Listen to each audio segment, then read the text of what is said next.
want to thank again everybody for joining us this afternoon in the US, this evening in Israel. We're very honored to have Diana Shneier on the call to talk about her story and perseverance and her experiences in wheelchair rugby. And we're also very honored to have the center's CEO, Boaz Kramer, back with us as our host and moderator. So I'm going to pass the call over to Boaz, but before we get into the interview with Diana, Boaz is going to share a few words on behalf of both Maccabi USA and the Sports Center for the Disabled in memory of our beloved friend, David Weissman, who we unfortunately lost a couple of weeks ago. Well, first of all, thank you, Steve, for the introduction. I want to personally thank Diana, who has agreed to participate in this meeting and give us her time and amazing experiences as an athlete with disability at the Israel Sports Center for the Disabled. A few weeks ago, we've lost a very dear friend, David Weissman. I can't see on the view here who's on the call, but I'm pretty sure that most of the people on the call here have known David. And I will share just when I speak, so we have David on screen. David was a dear personal friend of mine. In addition to his unmatched love of the Sports Center and Maccabi USA, both organizations, he loved with his big heart. And David would call me 3-4 times a week, just to ask how things are going. He would take interest in some of the kids personally and call back to ask how they were. He was involved here for 20 years and with Maccabi, I think, for 40. He's been a board member on the American Friends of the Israel Sports Center for the Disabled. He was the Florida president, the Florida chapter president back when we had the US Friends of the Israel Sports Center for the Disabled. He was involved in numerous projects here at the Israel Sports Center to improve the lives of people with disabilities through different capital projects and program projects. And he's greatly missed by us, and I'm sure by his family, and by the Maccabi organization and by the Israel Sports Center for the Disabled volunteers and teams. So we dedicate this meeting to David's memory. And I wish somewhere in the universe there are more people like David, and that we will all be able to celebrate his memory for many more years. At least here, I know that he will be remembered by all. So with that, I would like to introduce Diana. Diana, do you say Diana or Diana? As you wish. My husband called me Dina. Dina. I'm not going with Dina. I'm going with I will go with Diana.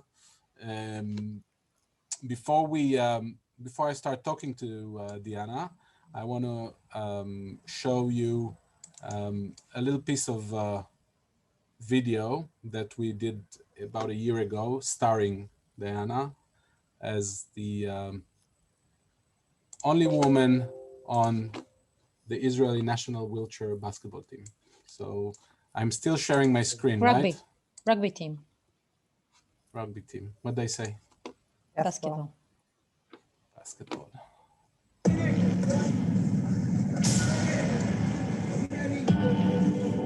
My name is Diana. I am 36. I've always challenged social conventions. Born and raised in Uzbekistan, where it's not easy being a woman. Jewish. Oh, we lost some sound.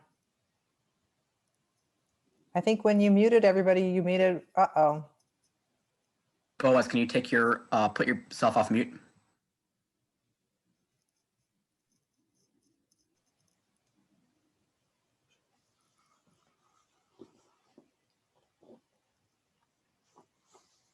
Boaz, we lost your computer sound. Live again. There we go. I had to find a purpose, find a meaning, find something I love, something that will make me powerful again. It was only when I joined the Israel Sports Center for the Disabled, a home for more than 2,000 kids and adults with disabilities, that I heard the words that would change my life. Challenge accepted. Will you try again and again and again?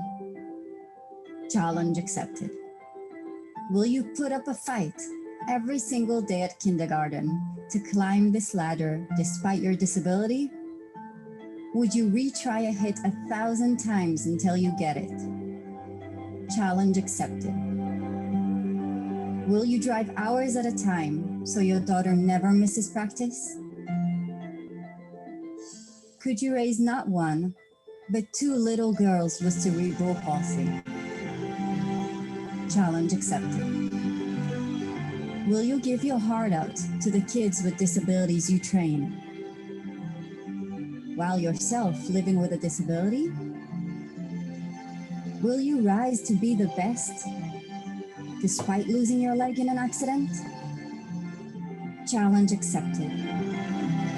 Will you become the only woman on the national wheelchair rugby team, while being a mom of 2 wonderful kids?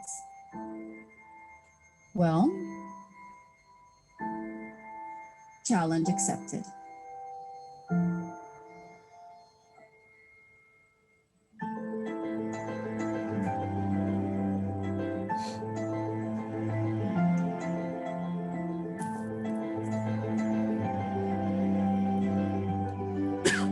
Israel Sports Center for the Disabled.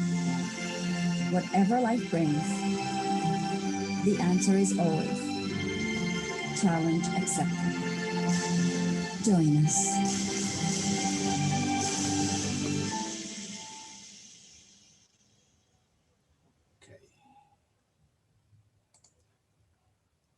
Okay.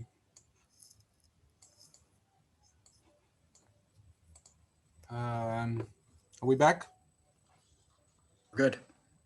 I'm not muted, right? No. You're good. Okay, good. Diana, let's start. Hello and welcome to Brawl Talk. Oh, Okay, friend. This is me? Are we getting a new Trophy Road Brawler? Yes. New challenge for our Yes. team? Oh, yeah. yes, it's me. Brawl Stars.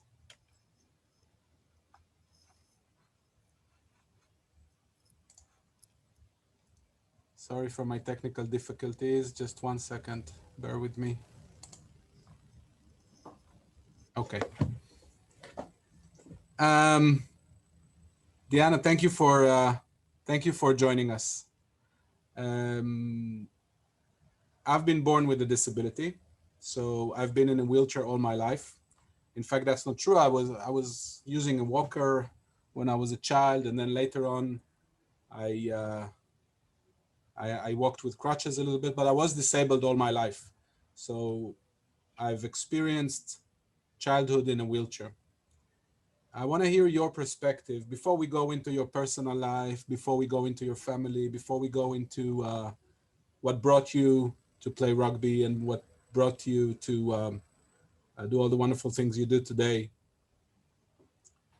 Walk me through it. I mean, tell me a little bit about that change the minute you understand that you're going to spend the rest of your life in wheelchair after spending the first 18, 19 years of your life being an able-bodied person, walking and everything. So tell me about that experience.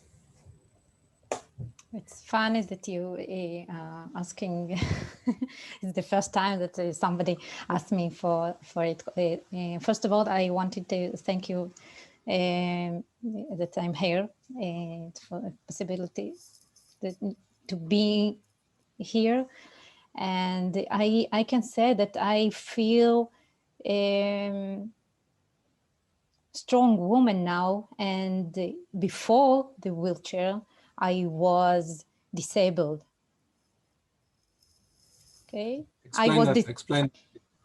because of my history, because of my family, because all those things that I have been through, I felt disabled person more than now. Now I feel that I can do anything I want. I can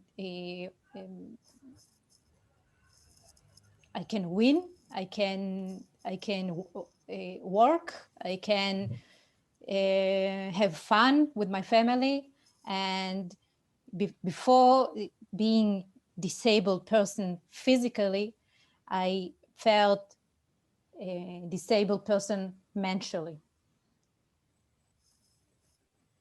It's an amazing thing that you say, because sometimes I say as a joke to parents of kids that come in here for the first time, and I tell them sometimes, this is the best thing that has ever happened to you, but you don't know that yet.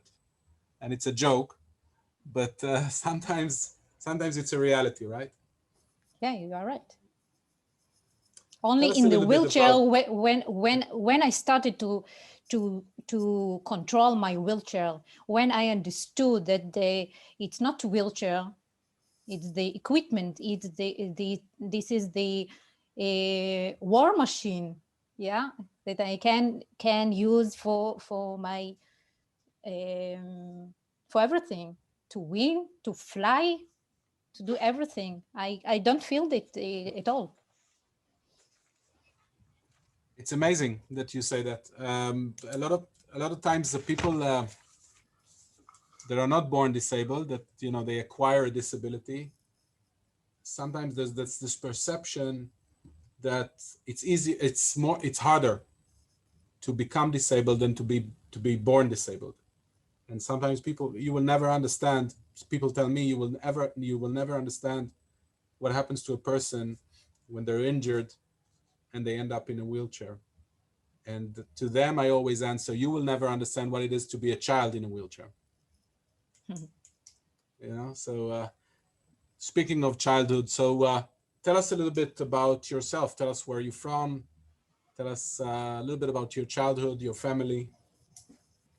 I was born in Uzbekistan, as you saw in the short movie. I was the third child after two brothers, sons. One of them, unfortunately, already not with us. I was born a woman, but I thought in my mind that I'm a man. It's some funny thing, but my father wanted me to be a small, obedient woman. And a woman must know how to cook and shut up, something like that. And I know how to cook. I did it in my childhood, but I didn't want to shut up. I wanted to speak out. I wanted to build myself. I wanted to go and go my way, do it my way. And I didn't get the possibility. My father wanted me to go his way, and I thought, one day I decided to stop any violence and fear against me, because I understood as a child that fear and violence will not bring any results. They can't make me a small woman. And I stopped the violence at once. I came to my parents and told them that it's enough, and that's it. Okay. And you left the house? No, they decided to stop any violence against me because I wanted to go out. To leave. To leave, yeah. So you ended up staying at home. I stayed at home, but soon I understood that I must to do something with myself. I wanted to build myself, and I found myself thinking about Aliyah, to go to Israel. along, with the hope, with the new future, the new ideas. I wanted to belong here. I wanted to be in army. I wanted to be part of a community. We That are was my childhood. talking before you became disabled. We're talking walking on your feet. Yes, I was not bria, healthy No, child. not healthy, but you weren't living with a disability. But I don't know how you say it in America. In Israel, there's much more simple words. You have to be politically correct in America. You can't say healthy and disabled. It's not. Usually, I was healthy and I work. Yeah. Anyway, so you're 17, 18, and you decide to make Aliyah on your own. I was 16. I was 16, and I was. It was the first time my first time on the plane. But my grandmother, Savta, my grandma was already here, and I landed in her couch in her living room, and I had no privacy at all. Also, your grandmother lived here in Israel at the time. Yeah. And you were in good relation. You were in good contact with her, so you. No.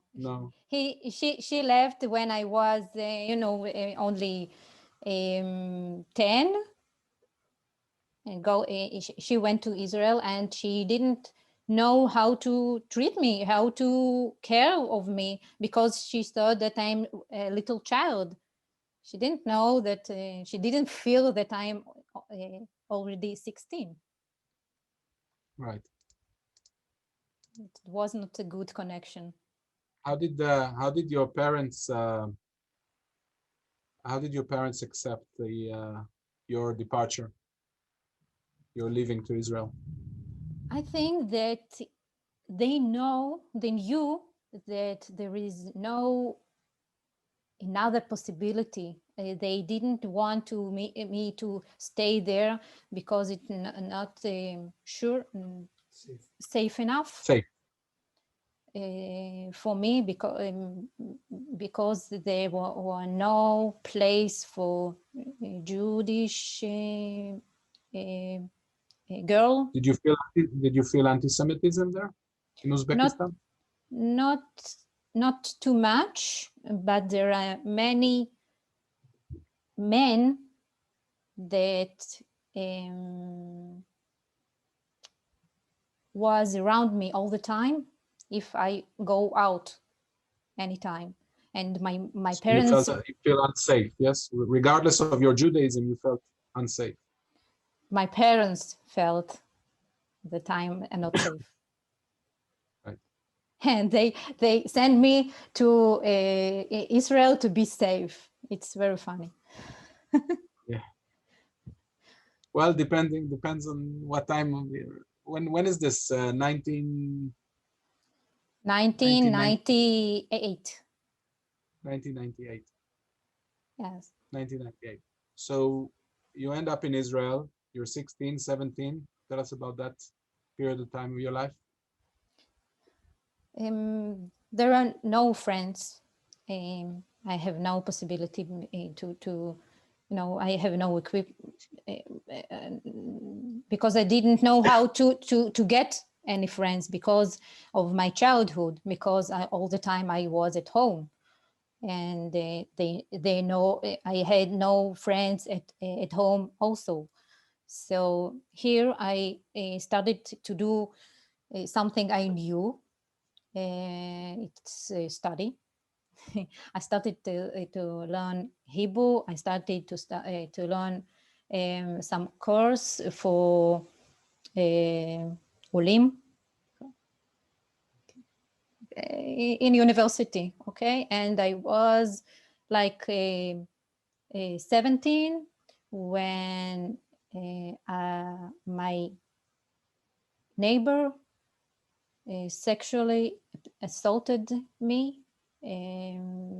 it was very bad period of my life. I felt like I'm nothing, I'm dust, I'm zero. And as you can imagine, that I couldn't come to my parents to speak with them, and everything that going on in my soul stay inside of me. You know, 1 day passed, 2 day passed, 1 week passed, and I thought, wow, life is very, you know, black. I see only black, and I know that there is gray life and white life. You can understand what I mean, yes? Yeah. You Okay. describe it perfectly. Okay, so I thought that everything is black. So when I will get age of 13 or 15, it will be black too? Okay, I thought about it, and I decided to change my life. I decided to take control of my life. I wanted to change the black life that I was there. So I started to study in college.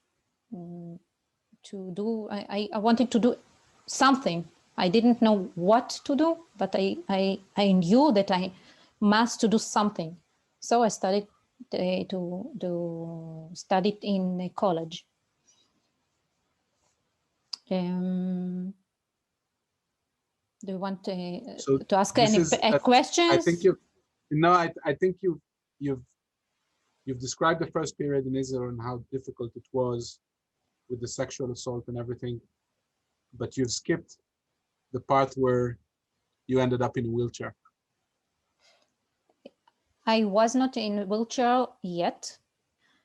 I started to fall in a house, in a home, at the street.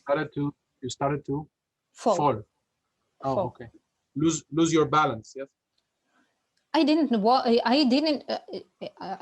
know what is it, and I go to the doctors, and they said, okay, after analysis, and they, you know, and they say, okay, you have a chronic disease. It's a CIDP. And I didn't understand. It's chronic inflammatory demyelinating polyneuropathy. It's much easier to speak with the people that understand English, because when I said here in Israel CIDP, they, oh, what is it? No, but just to make the important point that it's an autoimmune disease. Yeah. So it's where your immune system attacks its own nervous system. And yes. It's important to say it because now, looking back almost 20 years ago, you related to the sexual assault that you've been through. Yes, it was obvious. In my first visit in hospital, a doctor came to me and asked, have you been through trauma, any trauma? Yeah. Yes, they asked me, and I said no, because I didn't want to, you know, that somebody will write anywhere that I'm sexually assaulted, and didn't want to anybody know that. Yeah. No, it must be quiet. Before we go back to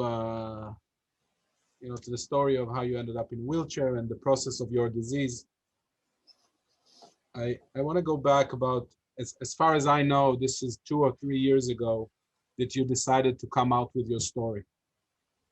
Because you've been here for about 10 years, maybe, I'm not sure if more, and I've never known your story.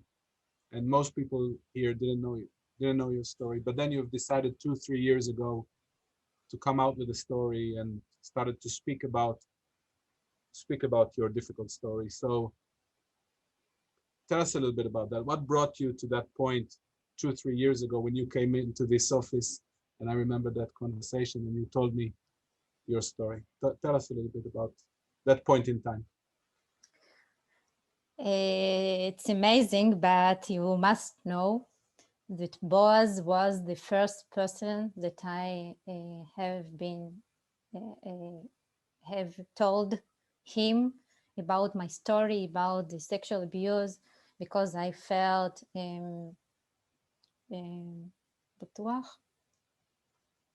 sure, Safe. safe. I feel safe with you.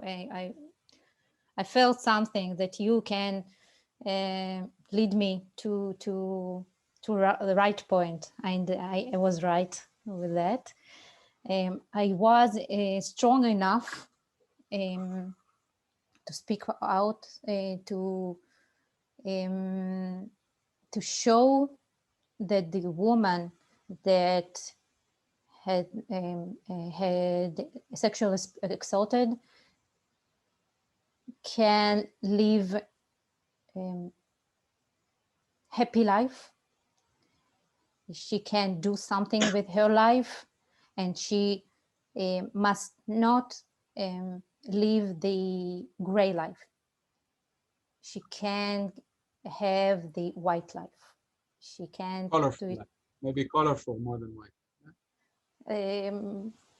I see white. I see the light.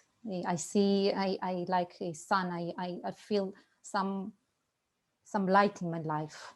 That's why I called it a white life. And I want to everybody hear my story, because the importance of my story, it began from violence at home that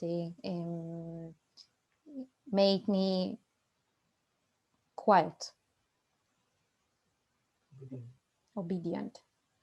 And after that, the accident that happened to me, it made me more quiet. And I decided that I don't want to be quiet anymore. I'm tired of all of it. I want to show women that we can speak about it. That's why I. What was the role of wheelchair rugby in that process? First of all, as I said, wheelchair, rugby wheelchair, made me to understand that it's only machine. It's not something that make me disabled person. Okay? And I felt like an athlete, not like a disabled person anymore. And I felt that I have some powers.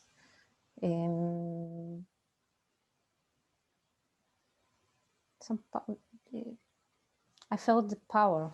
I think it's changed something in my mind. Every difficulty. Yes. Every difficulty, I wanted it to be a challenge, not difficulty anymore. Did you fall in love with wheelchair rugby at once, or Yes. did it take time? The first time you sat in a chair, you already loved wheelchair rugby? Yes. So the first time Tell us about that day, please. I entered into a sport hall in Spivak Sports. How did you get to us? How did you get to the sports center? I was in a rehabilitation center with the disabled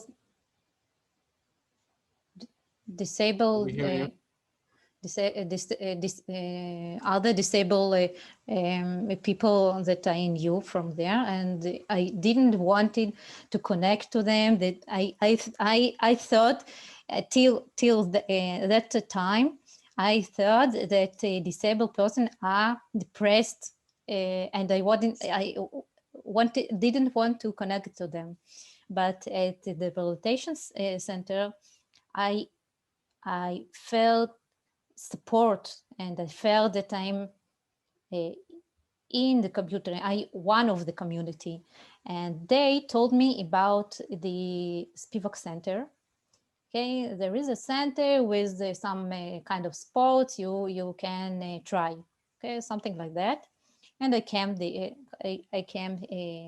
to Spivak, and I tried boccia, ping pong, swimming, some kind of sport, but it wasn't there. I think that the first time in the evening when I came into a sport hall, I think that was a moment that I fell in love with the sport, with the rugby in wheelchair, because I felt like a fire. You know, they rolled so quickly that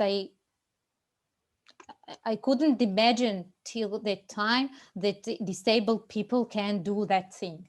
Okay, and I saw them roll. مش باين as crazy and crash into each other, and I saw that, and I said, okay, I want to try this. I want that fire in my heart. I want to be one of them. I think that's the exact moment. And tell us about your wheelchair rugby activity today. Tell us what is it that you do today? I'm one of 4 players that begin the game. I'm one of a national team, the only woman in the national team, and I must manage with the other boys in my team. It's not very easy, but I like it because I feel that I present the women in wheelchair rugby. That's and I can success with men on the court. It's something that I can't take in other place. Is it too much to think that maybe choosing wheelchair rugby and playing on the national team of wheelchair rugby, it's an all-man team, has to do a little bit something with your own healing from your own life experiences? Exactly, it does. It had. Yeah. I think that the small successes that we have in sport, they do something to people that that in the sport. I feel some changes in my head because of sport, because of team sport, because of men. I think, how can I be better between men? They are strong, they are bigger than me, and how can I make advantage of them? And it's a challenge every time. Before we continue, I want to show a quick video about wheelchair rugby, because I'm not sure everyone knows what wheelchair rugby looks like. So I'm going to show a quick video about wheelchair rugby, just to give you an idea of what it is. Let me share my screen again. This.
So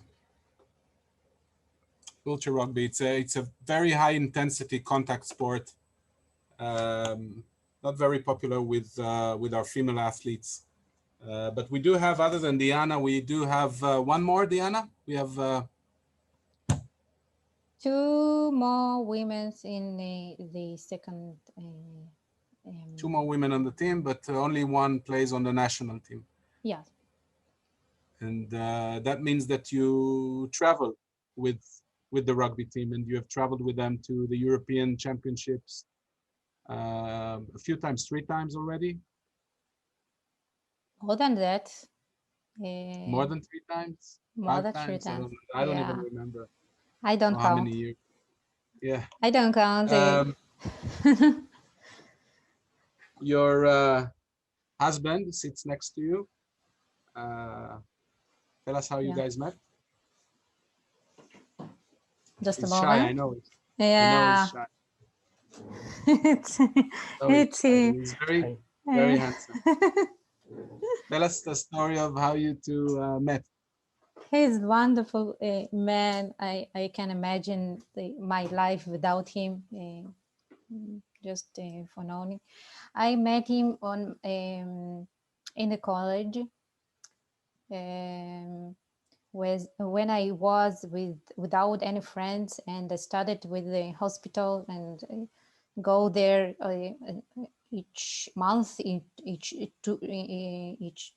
every 2 months, or something like that. And this is before you were in a wheelchair, right? This is before you were in a wheelchair. At the beginning of my disease. I was at the hospital every time for a week, for 2 weeks, and I was alone without I'm only 19 and I'm alone, and I have no friends, and I am in the hospital, and only my husband was there for me. We was just friends, and he was there for me, support me. One time he paid my rent for my flat with the other students. I didn't know it all, and I thought that he's a man that I can trust at the first time of my life. I was lucky. And you have 2 kids? We have 2 wonderful kids, and they don't grow as I grown. They are happy, and I ask them every time if they happy, if I can change something to feel them better all the time. How is your what is your experience being a parent in a wheelchair? Most of the time I am in bed. I have very much pain all the time. It's worse with the work, with the with practice. I just came in. You don't know. Maybe I you think should stop rugby. I don't think that you know that I came in into the house at about an hour ago after the training, and I'm with the much of pain, and they usually see me, in the bed, and they. Well, you know what it is, Diana. Pain is inevitable, but suffering is optional.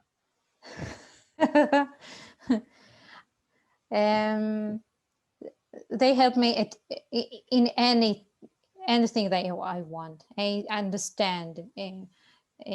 They are independent from the age of 3, I think. I wanted them to be independent because I didn't know in what the condition I will be in year and 2 years, and I wanted them to be able to treat themselves, to cook to themselves, everything. I have the same experience as a parent of 3 kids with, and I'm a parent with disability. I have the same experience of, actually, this is something that can contribute a lot to the kids. I mean, in addition to being exposed to different forms of life, including life with a disability, it just pushes them to earlier independence, and it pushes them to be more compassionate and being more, sensitive to others. I agree. And but they can also be brats like anyone else. But I find it a very, unlike what a lot of people think, and my wife agrees with me. Maybe the one thing that she agrees with me is that the best choice she had made is give her kids a parent with a disability. We show people that children can do everything from the age of 3, something like that. I don't think that we need to healthy. Not healthy, but I don't know in other words. Normal people, not normal people. Normal. We can show them that who wants to be normal, right? Yeah. We can show them that children can everything. We don't need to do everything for them till age 18. Okay, they can do everything, and they happy with it. They happy to be independent. I will also tell everyone that Diana is being very modest, but she's now, she owns her own business. She's a very popular public speaker, and she's in high demand for her public appearances here in Israel, and it only grows. That, in addition to being a very important part of our national wheelchair rugby team, and hopefully one day, maybe in 24, maybe later, the wheelchair rugby team will actually make it to the Olympic Games, and I hope that you will be a part of it, for sure. I hope too. Thank and you. One of the most important things that we're not done yet. One of the most important things that I think that Diana still doesn't know, that I expect her to do here at the Sports Center, but we will. I think we will have to have a discussion about it soon. Is to be an integral part of our children's program, because one of the problems we have here at the Sports Center is, well, we don't see continuation, and little girls in the children program, we have about 50% girls and 50% boys. And then with time, and then they turn adults, they leave, and they do not stay and become a part of this community. And I think people like Diana, who can serve as role models for the little kids, for the little girls, can contribute to this effort of ours to increase the compliance with growing young women. I don't think we have many speakers and many figures at the level of Diana who can tell a story like she does. Enable. I think we will be, Diana, I think will be happy to take questions if there are any questions. I'm happy to take questions if there are any questions. Should we open it for questions for a few minutes, Steve? I think there were a few questions in the chat. Can we see? If anybody has any questions for Boaz or Diana, feel free to unmute yourselves. We got some time. Oh, I see that Dave is here. Is Dave here? I think Dave has written that he's played with Diana because he was here a couple of years ago. Are you still here, Dave? Yeah, you're muted. Hi, how are you? Shalom, mashalom, mashalomech. Yeah, good, good. How are Hi. you? Great, good to see you, Diana. I hope you're doing well. I miss you guys. Hi, Dave. We miss you too. We Tell miss us, you. can you say a word about your experience here in Israel and the Sports Center?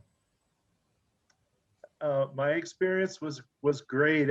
If you guys weren't there, I would have went bonkers. I'm telling you, because it was a place that was very welcoming. I got to meet Diana. I got to meet the coaches and all the other staff, and everyone was great. It was really an awesome experience, and it was a place where I could, get a workout in and still play a game and contribute to the team. It was a short period of time, but I just really appreciate the opportunity that the center gave me and other athletes there, because it's such an integral part of life, of health, of staying in shape mentally and physically. So it was a really great experience, and I really miss all you guys. Well, we hope to see you soon back here with us, Dave. I hope so too. This summer we'll be there for sure. Yeah, let's hope so. Let's hope so. Any other questions from? If not, then I would just say that I forgot to say in the beginning that we're raising money in memory of David Weissman. The money will be used to purchase wheelchairs for the children's program and the wheelchair basketball teams and the wheelchair rugby teams. We're aiming for 10 wheelchairs at a total cost of $35,000. Each chair costs about $3,500. Would be a very expensive chair, 35,000.